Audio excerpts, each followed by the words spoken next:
Hello, everybody, and welcome back to the Big East Rewind. I'm Chuck Everson, your host from Villanova University, and my partner, as always, straight from the third base sideline, as he's waving guys in to go home. My good pal, Sonny Sparrow. How are you, Sonny? I'm good, Chuck. But was a beautiful day for baseball, I gotta tell I you. I bet it was. You haven't had a lot of good weather, man. I mean, I've it's been so cold this year. I think I'm getting older because it takes forever to get the chill out of my bones. yeah, I get that. I get that. Well, Sonny, speaking of the nice weather, when you think about nice weather and you're a basketball player, what do you think of? Well, really nice weather, like July, the 3rd to the 7th or 8th, Yeah. that open recruiting time, right? And the Yep. big blue chip AAU tournaments at Penn State, they're just incredible. Yep. Yep. You think about 400 playing team playing people basketball everywhere. or coaching it at our age, right, son? I mean, Yeah, we're not playing. playing hoops, AAU season is upon us, and we have one of the best guests that you can have to talk about the AAU, and high school basketball in that whole And a genre. good coach too. He was one of the originators, one of the innovators. A matter of fact, Sonny, he is a Grassroots Hall of Famer. Grassroots Hall of Famer. That's a first for us, isn't it? First Well, grassroots first contest. Grassroots Hall of Famer. Yeah, Yeah. yeah. So without any further ado, I'm going to introduce our guest today. He is the owner and developed Blue Chip Basketball. The Lady Running Rebels is his AAU program, which is one of the most outstanding run programs in the Tough club. country. In Yep. the country, and we're going to talk about that. Former marketing director for the Big Five and for Villanova University, because we have to bring a Wildcat in, Sonny, when you're around with me. I You know, know. I know. I was hoping you'd skip that, to be honest with you. he's still coaching and still doing his thing at 81 years old, still out there doing it. 12 grandkids later, five kids, and 58 years married to his lovely wife, Patricia. My main man, Bill McDonough. How are you, Bill? I am great. It's good to see you and Sonny. I have seen many of your podcasts and I enjoy them very much. Well, Thank thank you. you. We appreciate that, pal. And it's good to see you. We have a lot of history, you and I. We go back, gosh, over 40 years, right? It's It's exactly, over but 40 years, Bill. Can you believe that? yeah, February of '85, before the tournament. That's That's right. when I came to work at Villanova. I left the Big Five and came to Villanova. So Well, Chuck, since you mentioned it, like we'll get into all the AAU stuff. There's a lot to talk about there. Talk about going into Villanova when you got in there, and first, I guess start at the Big Five, right? You started with them with the marketing piece, and then got to Villanova. How did that all come about? Um, well, because of my history of running camps and tournaments and marketing, there was an opening for a director of the Big Five. And myself and Dan Baker were appointed co-directors. I did the marketing, he did the administrative work. He stayed on for probably at least 25 years. And our job was to get, obviously fill the stands. And that was the heyday. Oh, I'm thinking of the exact years were 78 to 85, I believe I were. And, Villanova was 77% of all sales came from Villanova games. And that because they did well, it was because of the competition, the Georgetown games with Ewing and the Wichita Stakes. I mean, just as you know, Chuck and Sonny, 3 nights a week, there was doubleheaders. They were the best. And it was a wonderful life. My kids were all ball boys and ball girls. So I met a lot of those people who then became clinicians at my camps. Villanova was going to bring back Division One football, or one double A, I guess. In 1986, I was brought on to help those sales. So it was football/basketball. And the pavilion was being built when I came Right. on. Yeah. And all of a sudden, we're in Lexington winning the national championship, which was an incredible occasion. one I won't No, forget. I gotta say something, Bill. Now, I talked to Billy today, your son Billy. Okay, we're still close. Man, we've been close with him since he's been in middle school. He was hanging around us That's back in the actually day. true. That is David true. Blaine, right? Yeah, Billy was around a lot back then. So he tells I had no idea. Like you were the ticket guy that back then you were dealing with all the tickets and everything for the 80 Well, championship, Final Four, and all that. this is an interesting story, and our athletic director that is now passed, but I was only there 6 weeks, and we go on this run, and now we're going to go to the Final Four. And Tedesito, the AD, says, "Come on up to my office. We got to do something about the tickets." This is incredible. 4 years later, that we'd have all the tickets on the floor. And he said to me, "How many you want?" "I don't know, 2. "No, how many you want?" And we then had as many tickets that we could have given to anybody, anywhere. There was no marketing done. Everything was so new. Wow. And I want to tell you, my barber, you name it, anybody in the world got tickets from me because we weren't selling them. It was incredible. But so I wasn't involved with the ticket selling at all, just how to distribute them. And then I had some meetings with Ted. Said, "Ted, we got to get ready to make money off this in the future."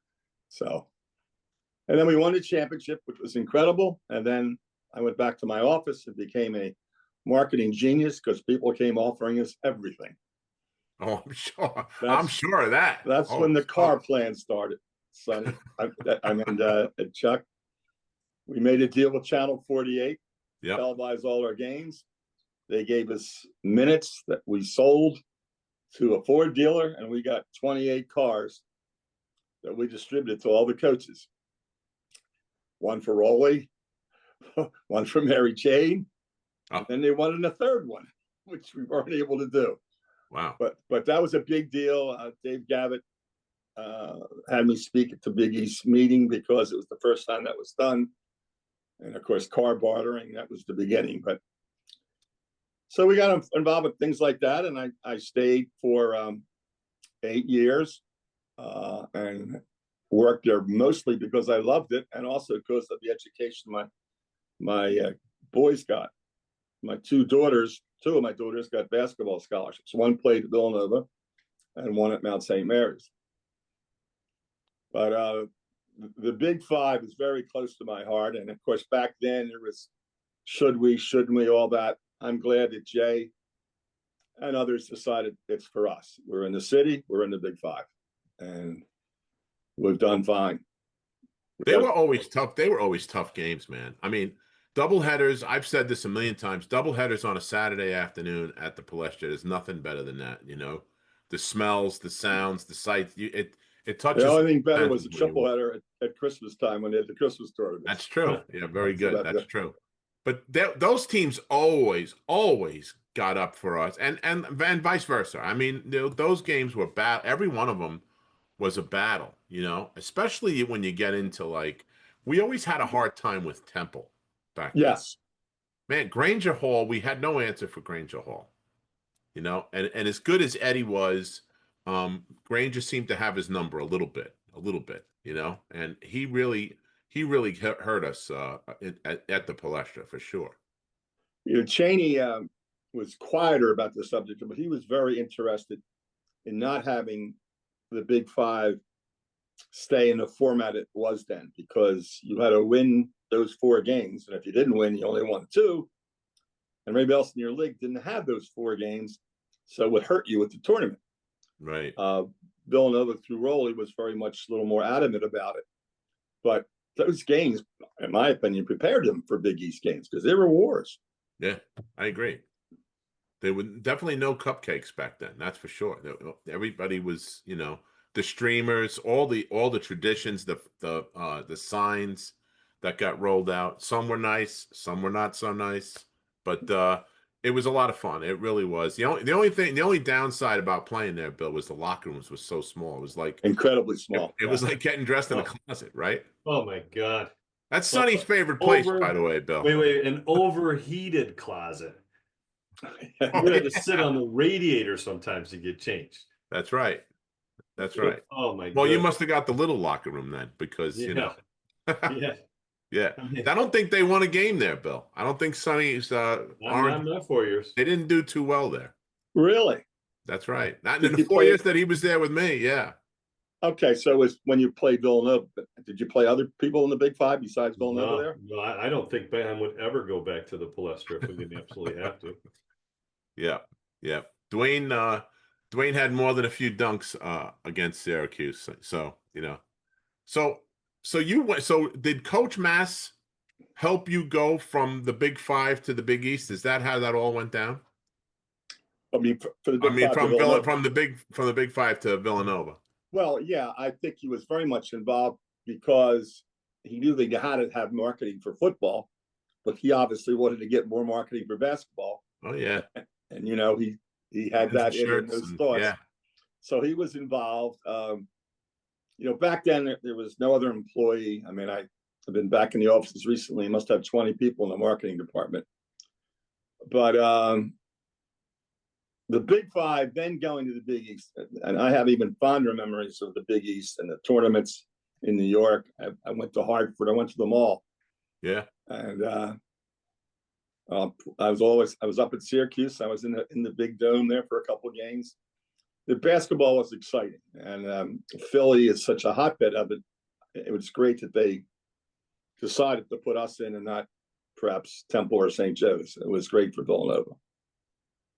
Yeah, it really was. And you know, like you said, the games prepared us for what eventually became the Big East and those tough battles. You know, the other thing was, you know, you had to win those games because then we'd wind up on the bubble. We never really That's correct. We never really scheduled any cupcake teams or anything like that. You know, when you're talking, there wasn't very much room. You know, no, there wasn't, because the city series, you know, again, it was a war every time we stepped on the floor with those guys. I remember St. Joe's my senior year, Bill.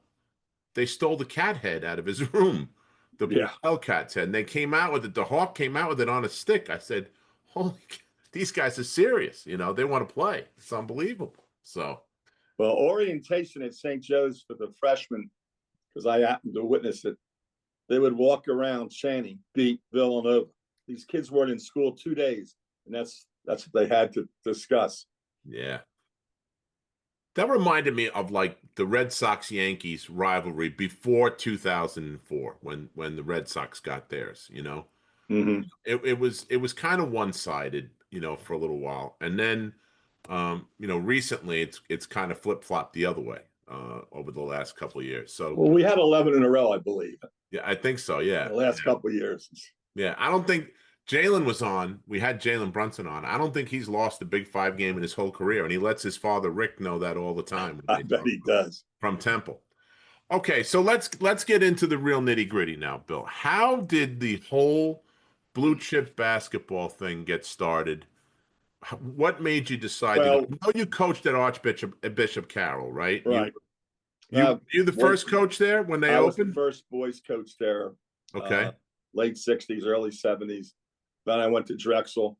I was an assistant coach there, and then moved on and worked for Marty Blake in the NBA, where I would scout the college players for the draft. And then I started a scouting service where I would scout teams.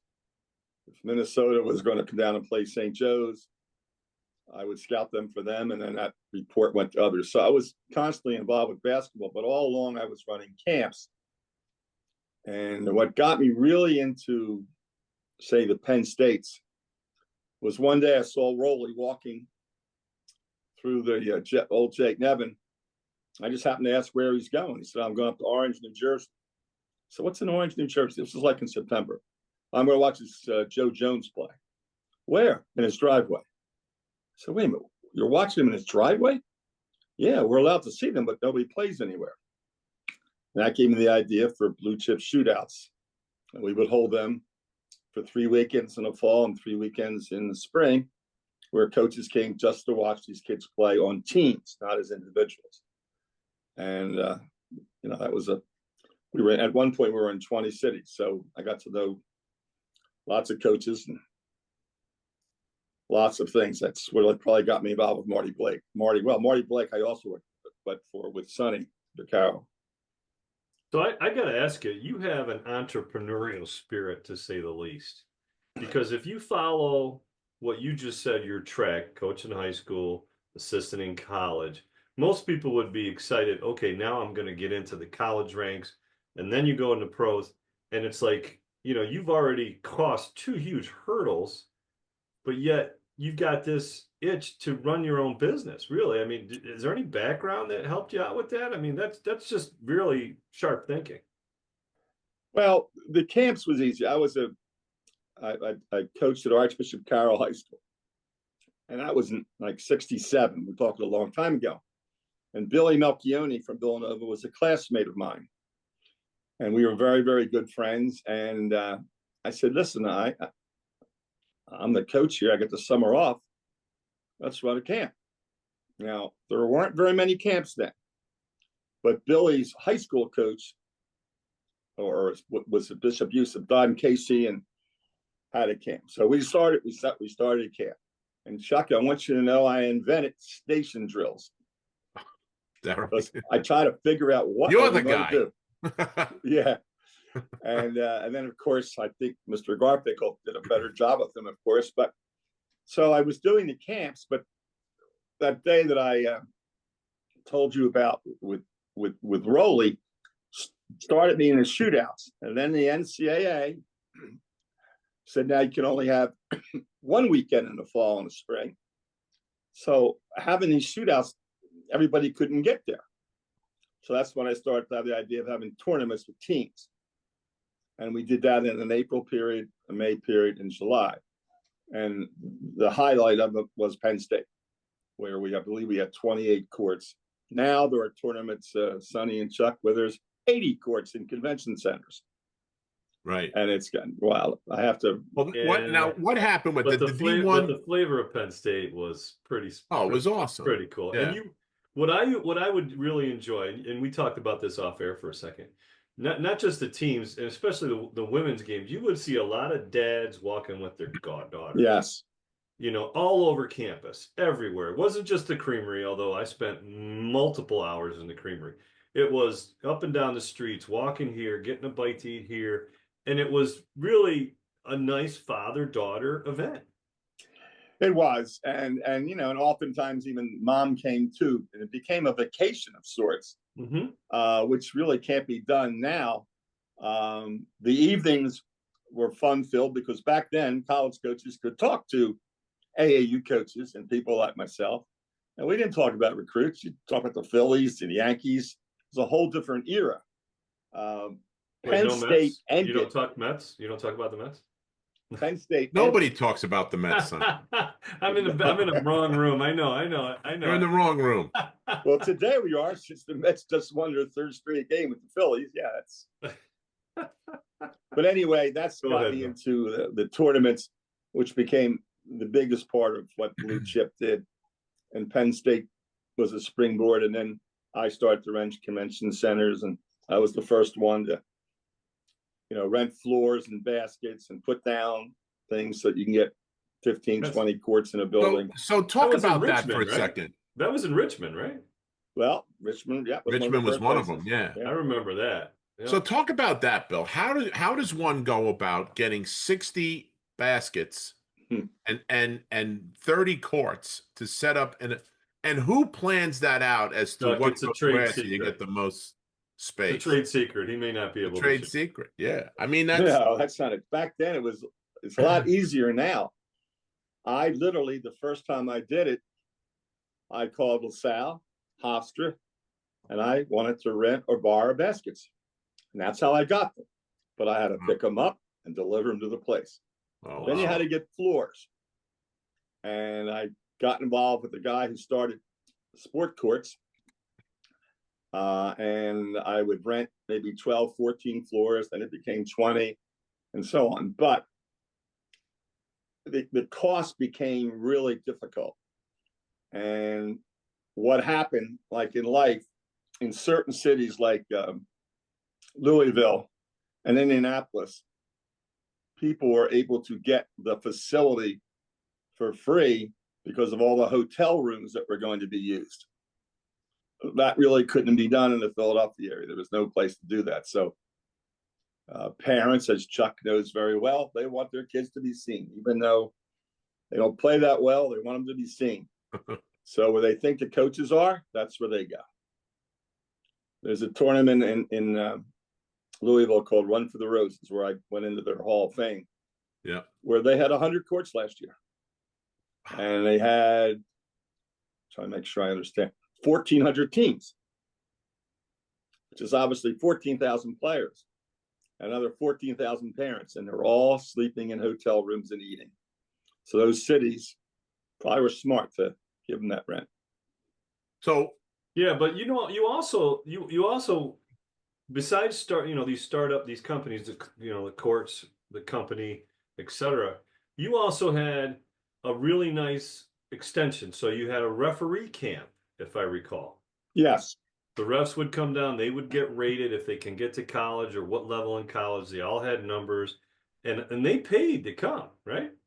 No, we paid them. Okay. We paid them to work, but we got deals, meaning maybe if we needed 100 refs, maybe I paid 50. And there was a guy, I think it was Art McDonough, if you remember that name. Yeah. He was annoyed.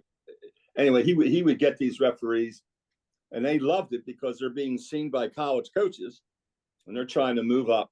Right. So that helped. But I didn't own a referees camp or anything. I just got them to do my tournament.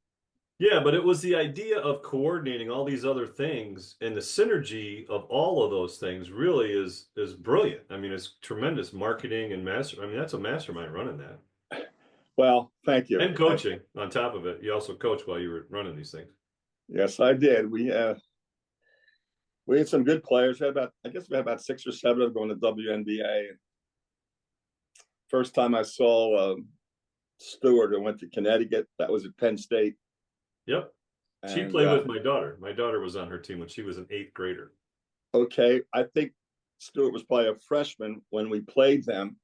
And I remember thinking, this is the greatest thing I've ever seen. We happened to win the game, which is really not important. But my assistant coach, I don't think anything of her. And I said, well, keep watching. Her and Maya Moore, we can go on for all the great players. Right. But seeing people like Gino and others standing in line to buy their college books to come in always gave me a little bit of an extra thrill. And like you mentioned earlier, Sonny, the presentation on the first day. Yep. That was great to see one side of Penn State's Fieldhouse completely sold out. And I would say to myself, they're all my people. How about this? Yeah. But, it was hard work. It was. But I loved it. I loved going to work every day. Let me ask you one question about the Penn State. How many workers did you need to manage 28 gyms, right? All the things that go, a part of it. You had to have a team of 50 or 60 people. Oh, well, at least. We had a person for each court. We had to have a trainer for every 4 courts. We had runners. That was before the phones and all. I know. Bringing the scores all around. We had the people putting the scores up on the wall so that all the parents can see who's going to possibly win. All of them are part-time, and all of them worked every year. I had a great set of people who loved doing it, and some of them did it for over 30 years. So it was disappointing not to have Penn State anymore. And the reason that happened is that the North Carolina women's coach thought that Rainey at Penn State was getting an unfair advantage getting players, and they fought it, and nobody could do anything on a college campus, and that still exists. Yeah, you can't be on a Division I campus. That hurt us in Binghamton because we used to use Binghamton University, and we had 10 courts that were perfect, and you could hold it really in one site for the number of teams we had. Absolutely, yeah. And then we're stuck up a tree without it. Like, that's just bad. So, and that's at that point, it's when it went to the convention centers and places like Spooky Nook and all those types of things, right? There's now a second Spooky Nook in Ohio, the same owner. Wow. And he has another 40-court facility up there, and in a small town, Hamilton, which is near Cincinnati, I think. Is that place strictly basketball? Spooky Nook? They do everything there, right? They do everything. If you walk through the whole thing, they have rooms for boxing. They have a huge fitness center. they were connected with the United States Field Hockey Association. Field Hockey Association. Yeah. They had that great big, not tent, but it was kind of a bubble, right? Yeah, big bubble, of which no longer is used by field hockey. But everybody used to always say to me, and I'm sure Chuck would have liked this, why don't you build a building? And I go, what happens at Tuesday afternoon on November 3rd? Who's there? But they did a good job, and they have a lot of classes are held in there for mommy and me, and cooking classes. But it's a struggle. Offices. Yeah, I mean, that was the former Armstrong warehouse.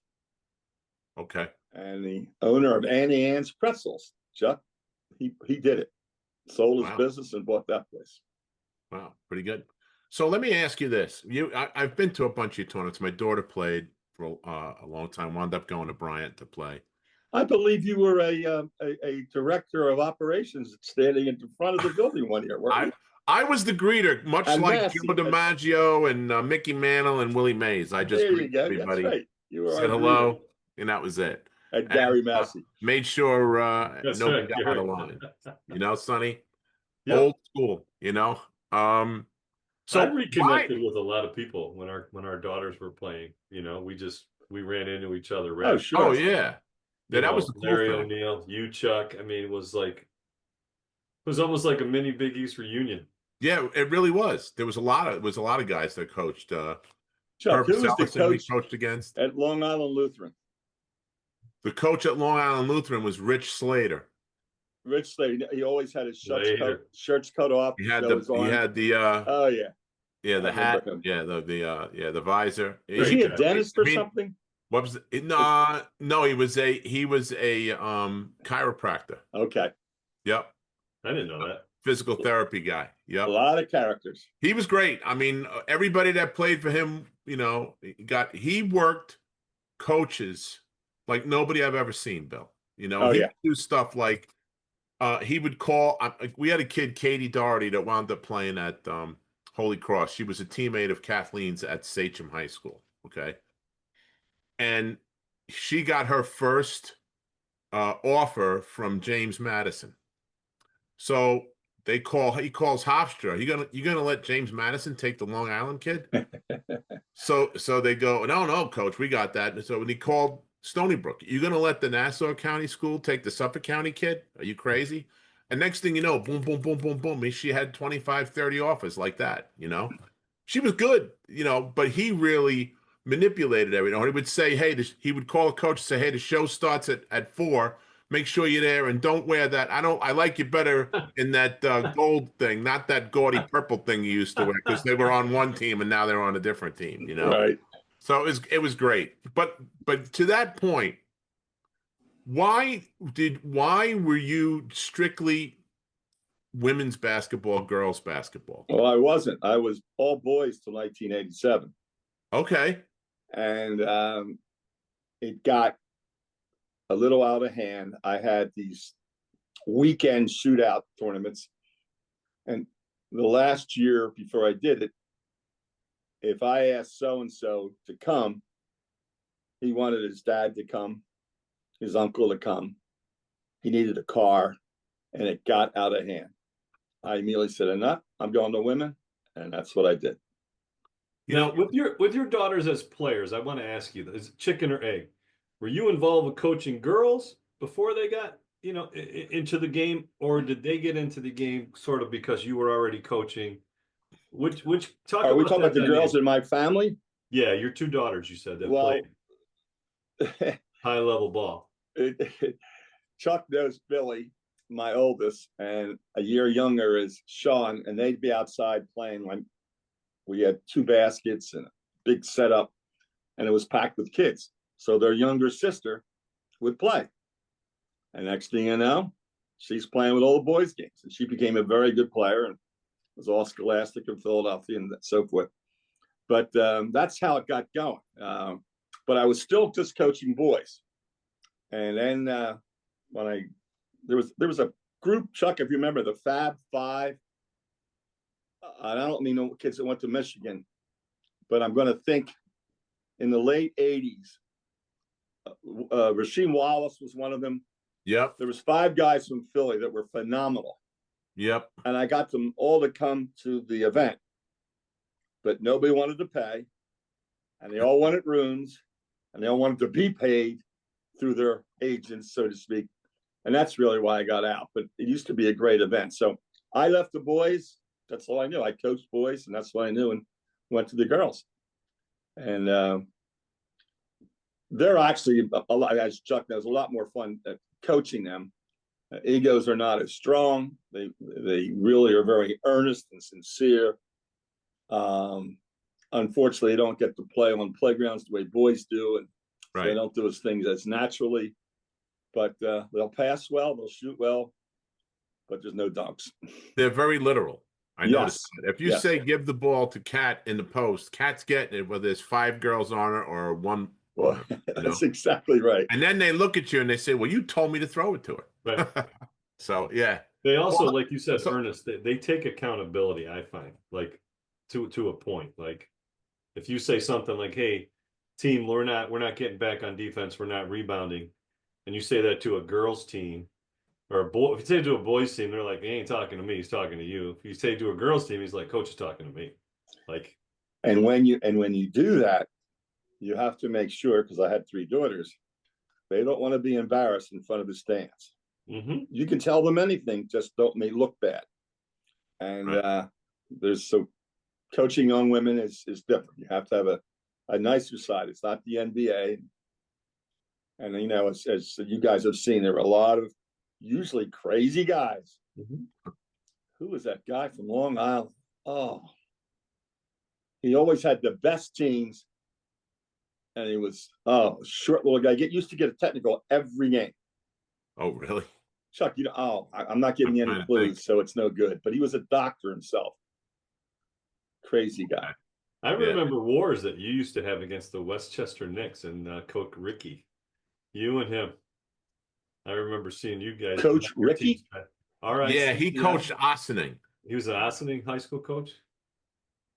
You guys did battle at like was it not Boo Harvey, but he coached Sanaya Chunk, and he coached. Oh yeah, Sanaya got 45 against me one game. Yeah, I remember that. Yeah. Yeah, you guys, I remember at different. You got 45 against a lot of people lined up. The Rebels were playing the Knicks. Yeah, well, the Knicks. What's the name of the fellow who ran it for years and years and years? His name was Vaccaro too. Yeah. No kidding. Yeah, because but he didn't have them. I'm thinking the guy at Ossining. What's his name? I thought his last name was Ricky, Ricci, or Ricci. I pronounce it. Yeah, he's still coaching there, I believe. He is. Yeah, still coaching. He's had a lot of success there. He's had a lot of great players came through there. So let's pivot just a little bit. We started talking about coaching women and coaching girls. Talk to me about the Lady Running Rebels, how that started, and you guys, and you know, talk about how many people got scholarships that played for you there in your group, and how many went to the WNBA, because it's a staggering number. A lot of people got to try out. I think 7 actually played. The one I remember the most was a girl named Mazzanti who went to Penn State, ended up playing for Phoenix with Paul Westhead. By the way, that was another one of your guys, right? That's another one of your trivia questions, you guys. Who's the only person to win an NBA championship and a WNBA championship? And he's the answer. Wow. Nobody gets it. But the whole aspect of the tournaments changed. So when you had a club team such as the Rebels, I used to only have 10th and 11th graders. That's all I had time for. But most of the clubs, like Westchester Knicks, they would have kids all the way up. Yeah. But we had the benefit of this area was great.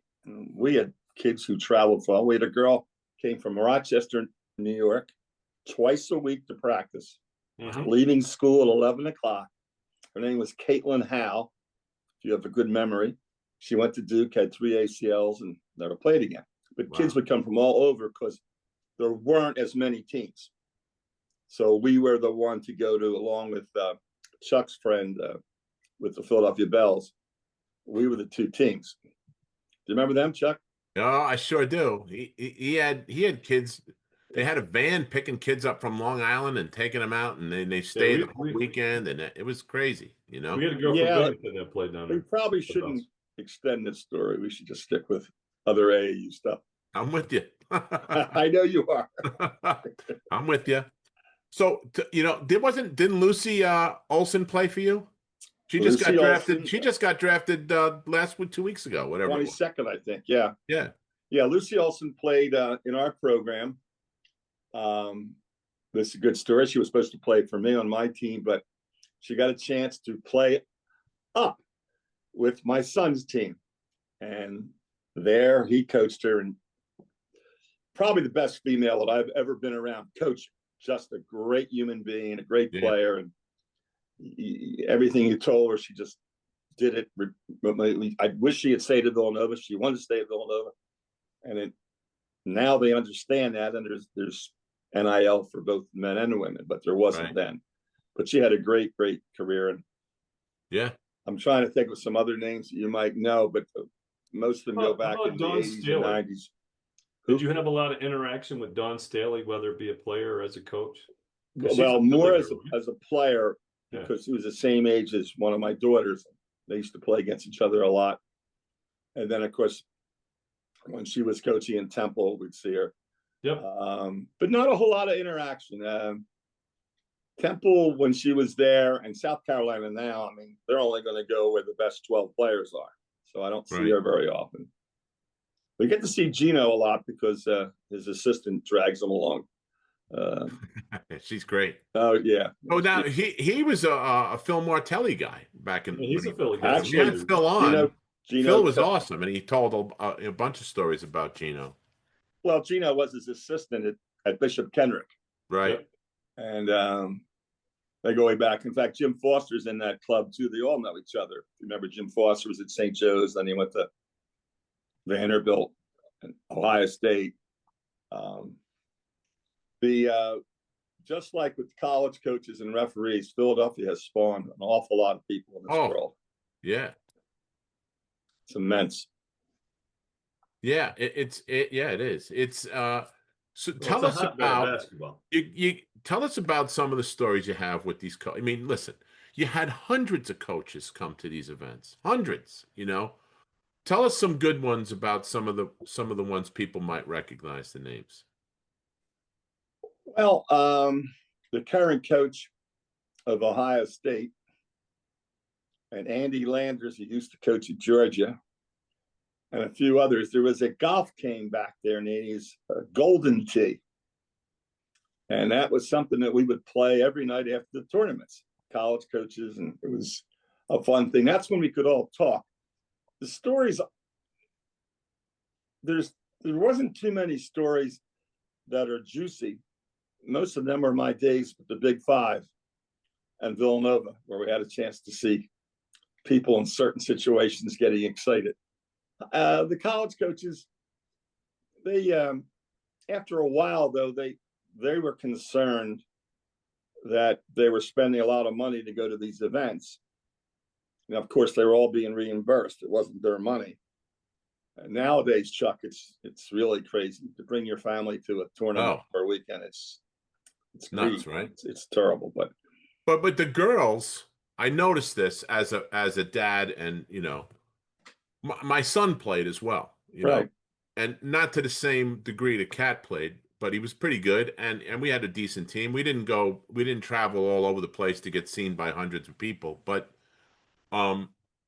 nobody went to those games, The boys' games. You go to guys' games, Right.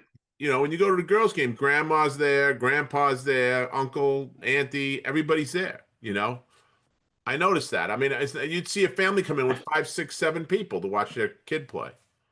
Well, this is to Sonny now, because Sonny has mentioned my entrepreneurials.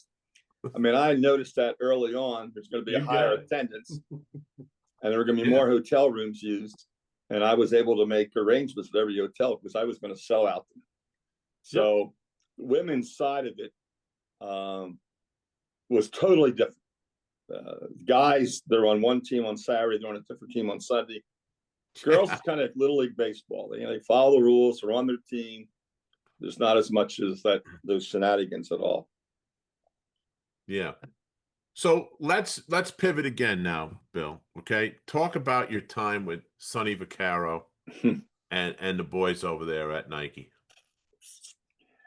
Well, I met Sonny Vaccaro I had an overnight camp in the Poconos, Camp Canadensis, and I used to have all the top coaches come in and speak, because that was all guys, and it was back then there wasn't a time period, so it was the end of August and anybody could go out.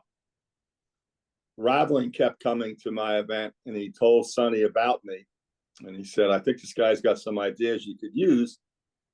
So I met with Sonny, and that got me started. I gave him an idea that high schools would wear team shoes from Nike if you gave the coach a warm-up suit and the kids a gym bag, and you'd get the freshman, JV, and varsity at every school. Yeah. And we started that idea back then. It isn't done as much now with team colors. And Nike just, all they wanted to do was get their swoosh out. So I became kind of an important member on a part-time basis. And then I got invited to these great events. And I got to know Sonny very well. And if and when you read this book, it's a great read because it's very truthful. And there's some interesting stories about, I'm a Villanova guy, Chuck is, George, of course, Raveling was. But George and Sonny were best friends in each other's weddings, best men. And now they don't speak and haven't spoken for 20 years. Wow. And it's interesting because it involved sneaker wars and kids going to events and stuff like that. But George is a good man. Every year at Martin Luther King Day, we all know that he has the original speech. Yeah. Well, actually, Villanova has it, right? Right. Bill. Yeah. So you saw the movie Air, right? Yes, I did. To me, it brought me right back to that point in time because we were in college and those sneakers were the genesis of it. Yes. And I think 90% of the biggies were all I don't know who wasn't at one point. Yeah, Boston College. Boston College stayed with New Balance. Yeah, they stayed. New Balance was in their hometown. Right. Everybody else was, and it seems so. It was like a flashback. How accurate do you remember it? I mean, the George Raveling piece, the Sonny Vaccaro, and all the other components. I thought it was a fascinating movie. It is. I enjoyed that, and I felt like I seem like I'm trying to sell this book. You too, because of your backgrounds, will absolutely love this book because it goes through Dapper Dan. I'm sure you guys remember that, how it started. Yeah. And all his trials and tribulations with Nike and Adidas and Reebok. And it mentions nothing but college coaches' names and how it got started, how coaches got paid, how Lute Olson begged to get on, just some great stuff. But Sonny Vaccaro was a Damon Runyon character. There's no doubt about it. He looked like an unmade bed every time you saw him. But he had a mind as sharp as anyone's. And he certainly had a lot going. As another aside, his brother was the head of the sports gambling in in Las Vegas, at one of the hotels. And that was kind of a problem. What did Sonny know that his brother could know? And of course, I think Las Vegas monitored that pretty closely. Yeah. I think one of the things that, at least that I get from Sonny Vaccaro, and I get the same thing from you, Bill, is the relationship component. How vital and important those relationships are for whatever avenue you want to go into in business and different things that you've done. So talk a little bit about who are some of the key relationships that you've had. We talked a little bit about Rolly, a little bit about Sonny. Talk about some of the other people that really have been huge involved in your career, your life, your journey. Well, I became, good friends with Billy Rafferty. I got to know Dave Gavitt very well, who was a genius, obviously. Legendary people right there. Absolutely. The Philly coaches, the Lynams and Westheads and Casey and all of them, the Villanova guys, Lapis lives in my neighborhood, these are all, but if I were to call tomorrow, Northern Illinois, I know nothing about Northern Illinois. And if I got to the men's or women's basketball office, I could probably make arrangements to have an event there because Blue Chip and my name had become known. And I think the relationship thing that Sonny you're talking about was the key. Treat them right, they'll treat you right. And we had some success. I had a few ideas that haven't worked. I also had dribble, pass, and shoot. And I didn't get a sponsor. That got picked up. I started Phillies baseball camps and the Flyers hockey camps, and all of them ended up being taken over by the owners of the clubs. But my mind was always racing. So dribble, pass, and shoot, that's like pump, pass, and kick, right? Yes, exactly. Yeah. That's and too now bad that didn't take off. That's great stuff. That's wild. So I know you went on a bunch of the Nike trips and stuff, right? I guess they had, I guess I'm assuming it's for sales and guys that were successful, right? Talk about some of those places, what you did. And somebody told me he might be related to you. I'm not sure. He said you had a good Kobe Bryant story. Well, I do have a Kobe Bryant story that is not a very positive one for me.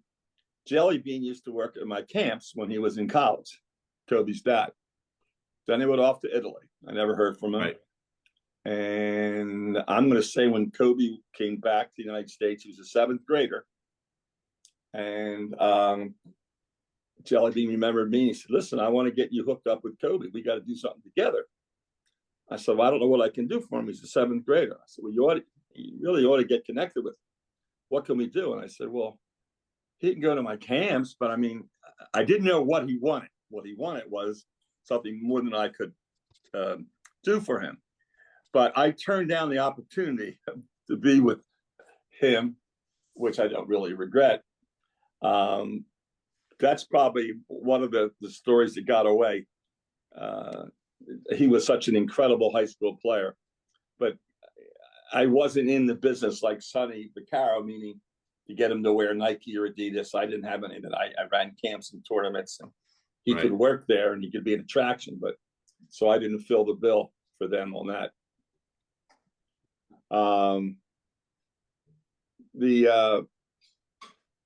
You mentioned about what was your last question again? You talked about the Nike trips. Yeah, well, my wife just walked out of the room, so I can tell you this: the Nike trips were just phenomenal. Anything and everything you wanted to do, they did it for you. Well, one year we went to the big dinner, and the dinner was probably 250 people all sitting around. And I happened to notice on my table there was a water pistol. And I looked around, and there's other water pistols. Now, the theme of the dinner was a speakeasy. So I figured, they're just guns here to put down. Well, I think Michael Jordan was first. He got up and he squirted somebody. And that person squirted him back. The next thing you know, you got 300 people, Moses Malone, Billy Cunningham, jumping over tables, a full-fledged water pistol fight, except for one human being. One person did not get up. He just stared at everybody. And that was Jack Ramsey. And Moses Malone was the funniest. He literally was tackling people. So that's another one. Another story. They had a hypnotist, and they were bringing people up to do things. So they asked for volunteers. Paul Westhead's wife and my wife raised their hand. What a mistake. What a mistake. They go up, and along goes Michael Jordan's dad goes up, a couple other people. He starts with Jordan's dad and goes, "You're really tired. You look really bad. Why don't you just put your head down on the lady next to you, take a nap?" Sure enough, his head goes down on my wife's shoulder. He's snoring. And I thought maybe she wasn't out, but she was out too. So this goes on for a while, and he snaps him out of it. But this next one I'm going to tell you very delicately. Okay. There was a coach, an NBA coach, and he had a young woman, not his wife. He was separated, and she was up there as a volunteer, and he brought out a poll. And he got her to finally go out and said, "Listen, Mary, I want you to embrace this pole. You love this pole." And of course, she's now wrapped around this pole. People are going, "Oh, no, no." So he snaps her fingers, and she's now embarrassed. She goes back to her seat. He says, "But I'll call you later." Half an hour later, he snaps his fingers. "Come on up, Mary." And she went right back to the pole. I guess it's because I don't remember the coach's name, but he was in the NBA, college. Wow. But they were the kind of things they did on his trips. It was all fun. It was, they were completely letting your hair down. Nobody was writing stories. There was no it was just guys and their wives. I played tennis with Sam Jones once, if you remember Sam Jones. Sure. And a lot of people, you name it, they were all Nike people. And it was great to have an invitation to that. I was very fortunate. So I got to ask you too. You're still coaching. You're still involved. Okay. The game, the climate, everything has changed now in college sports and in high school sports, because people don't talk about this part of it as much, Bill. I mean, you had a team back through your career with the Lady Running Rebels. You must have had, I don't know, hundreds of kids that have gotten some type of scholarship, right? Well, over 200. Over 200. Okay. Yeah, over Even 200. better. Okay. So you had over 200. How much do you see the NIL and the portal in particular, more than the NIL? How is it affecting the high school kid that is trying to advance to the college level? Well, the portal is definitely, I would say, maybe 70% of the opportunities for male and female basketball players, and I'm sure football too. College coaches are recruiting college players in the portal. Right. And at last resort, or it's a superstar, they go to a high school kid. So Division I high school players, you got to be really the cream of the crop to be picked. As Rick Pitino said at that tournament, we'll never recruit a high school player again. Yeah. And that's the system. I don't like the system, but it is what it is. Hopefully they're going to make it no more than one change. You can't change every year. And hopefully they'll make them sign a contract like a pro player has. Because to re-recruit kids each year, as every school does, including our school, it's just crazy. It's insane. Yeah. But it's really hurting the recruitment of the kids. So which is the path now? How is the path changed? Are kids going to what are they called? Like schools like down in Florida that you get an extra With year, IMG, you mean? Yeah, places like that to like prep schools, like prep like schools, basketball yeah. academies. Well, there aren't as many Inspire. for the females. I'm sure there are, and there are kids who are just quite not being recruited. They are going to the prep schools. I hope it works. It's another year to get better and tape on them. But there has to be changes with the portal and NIL, or else these kids are going to lose opportunities. Plus, they're going to play college basketball till they're 27 years old, Bill. I mean, you go to prep schools, it's, and I'm exaggerating a little bit, but not by much. I mean, well, we all heard games during the tournament. They would say so-and-so was at Fresno State, then he went to Albuquerque, and he's now 25. Right. And he's been in 4 schools. So right. And why, as a coach of a college team, why wouldn't you want a 25-year-old grown man or grown woman play instead of getting a 17-year-old kid? Well, yes, because of the way the system is. Right. But the system has to change, because what we really have then is the NCAA program for men's basketball was always like a farm system 20 years ago. Now, literally, they're pro teams. We can't use the word student athlete anymore. We all know too much about that. You can't say employee either. Yeah, it's true. It's a weird dynamic now. It really is, and then you get into the cultural stuff for any team. You know, I mean, everybody's got their thing. Now, you know, we had Eric Dixon on, and Eric said his first 3 years, his teammates never changed. The last Right. 2 years, he had 30 different teammates. You know, doesn't even know everybody's name. It's crazy. Well, Villanova's tradition, as far as I'm concerned, is from your time and the year before your time, the players came back. They wanted to come back. They enjoyed each other. Yeah. Now these kids, they come for a year. There'll be nobody coming back. No, nobody's There'll be a coming back. loss of legacies and that feeling. Yeah. So I just think it's going to change. I just don't know how long it's going to take.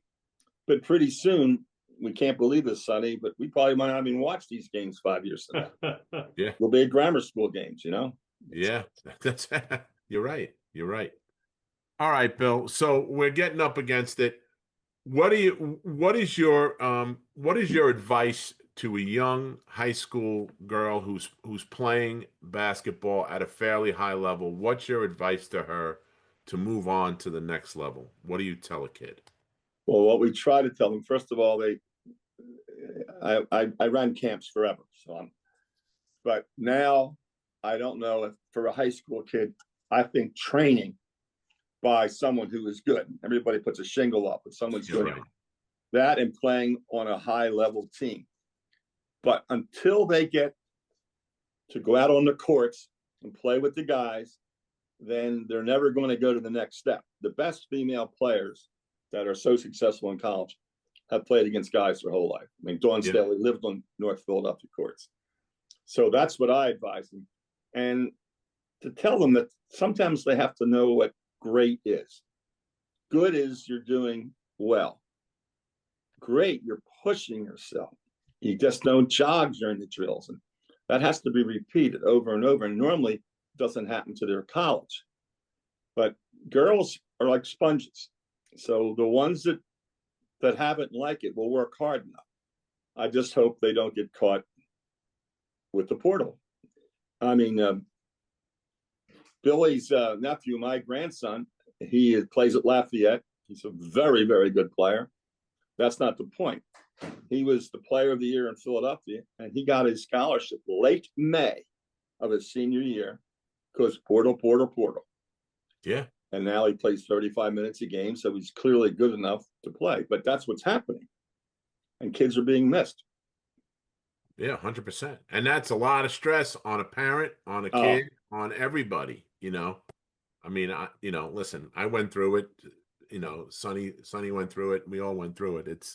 It's tough. It's tough. So, well, listen, I got to tell you how much I really, really enjoyed you coming out and talking with us, Bill. We really had a good time. Sonny and I both have had experiences with you. I've known you forever, but Sonny and I both have had experiences with you at the tournaments, at Penn State and all the other places that you played.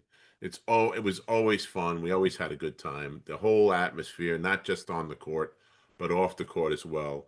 You're definitely an innovator for all that stuff, the camps and the tournaments, the AAU, and the blue chip basketball program is second to none. You know, so well, thank you for coming out. We really appreciate it, and stick around for a minute when we wrap this up, and we'll catch up off the air for a minute. Yeah, Bill. I mean, I've known you like, you know, from afar a little bit. I've watched you coach. I watched how you handle yourself, how you run your business and stuff, and I've always been a big fan. And I'm really delighted. Thank you, Sonny. I appreciate that. You have a good memory of Penn State, which was the best. It was. The other place was at Dana Barros. Was at the Dana Barros gym. That's where I saw you. You were going at it with the Knicks team. That's where I remember it at. Yeah. Well, I was a vocal and intense coach. No, you tell you what. No, you were under control. It was not with the kids. The referees always knew that I was there. Yep. You know, Bill, we've talked about a lot of stuff on this show. We've done 155 episodes now, something like that. And we've talked about 5-star experience. We've talked about the Big East trips. We've talked about all the stuff that you can go through as a team. We've had managers on, mascots, cheerleaders. Everybody has had their say. Referees. But you're the first and only AAU person that we've had on, and we appreciate you coming out and hanging out with us tonight. So can I ask you one question? Can I ask you one question? Yes, Sonny. To the AAU. everybody blasts AAU, right? Because of, oh, it's ruining the game. That's why Right. Europe's ahead of us, et cetera, et cetera. There was a lot of really good things. What do you say to when somebody comes and says, "Oh, you're responsible for the demise of the U.S. basketball because of AAU, whatever." You've heard I it, think right? what happens is, I'm talking before the last 10 years, high school coaches didn't want their kids really being touched. What do they know? And if they would go to some practices, they might see kids just rolling the ball out, not teaching. But the better clubs, of which we were Right. one, we were getting them ready for college. And it was, that's what I think the difference was. Now there are so many teams, hundreds and hundreds and hundreds of teams. So talent is being diluted. Yep. And unfortunately, there's probably NIL money now involved with players on teams, sure. and I'm not involved with that. So, Wow. Sonny, you have a good memory of the AAU. Oh yeah, I because that was something that what we did as our club, we made it a priority to teach the game, Yes, defense, the offense, the fundamentals, and they could use that at whatever level they could play at, and that was all we wanted to do, AAU I had or fond club memories. basketball. The real purpose was and should be to get ready for your next year of high school, so that your high school team can improve.